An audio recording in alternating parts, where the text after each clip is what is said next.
If I were asked what it means to be British, I'd suggest it used to be fairness, and now it is tolerance. In a similarly simplistic way, we might characterise Germans as being industrious, as French as living to the full, and Italians as looking good.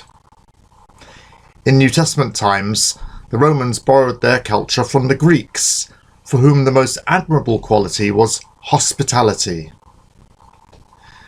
This Greek and Roman emphasis was something that Jews could agree with. They placed the same value on hospitality to strangers that many nomadic Arab tribes still honour. They welcome a traveller without hesitation. Abraham is the role model for both Jews and Arabs.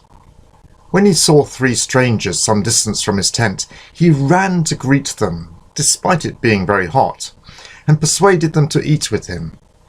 He organised bread and cheese and milk while they waited for the lamb to roast. And he didn't talk with them about their business until after they'd eaten, which was a rule in Greek culture too.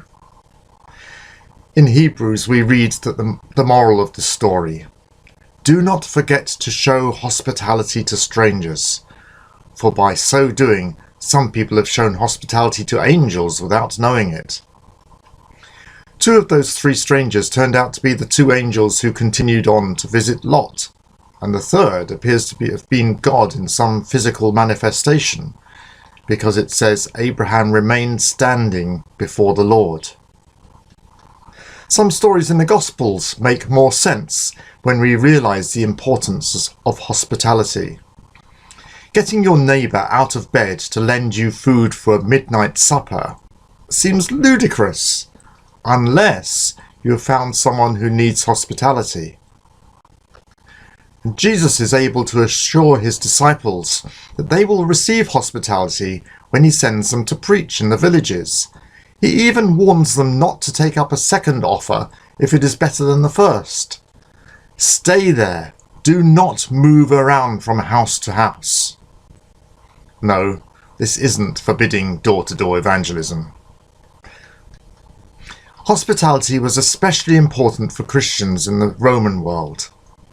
This wasn't problematic most of the time, but emperors Caligula, Nero and Hadrian were particularly paranoid, and even Jews could be dangerous sometimes. Peter, who wrote to a community suffering persecution, had to remind his flock to offer hospitality to one another without grumbling. The word for hospitality is philoxenos, that is, love of the stranger. It's the opposite to xenophobia, meaning fear of the stranger, which we know all too much about today. In our culture, there's a very real and practical hindrance to our practice of hospitality.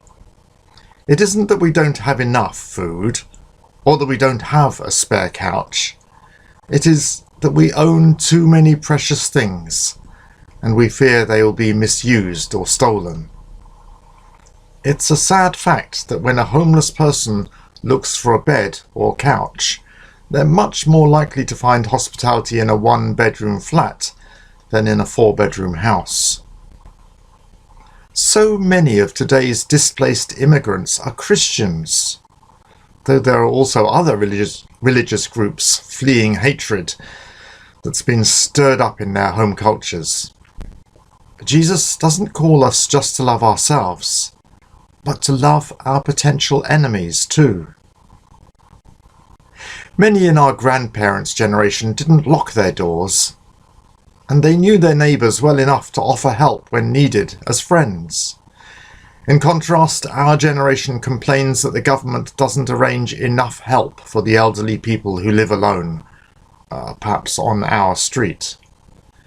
Our lonely neighbours usually only need a coffee and a chat and perhaps some shopping, which is much easier than the hospitality that the Bible asks us to give to complete strangers.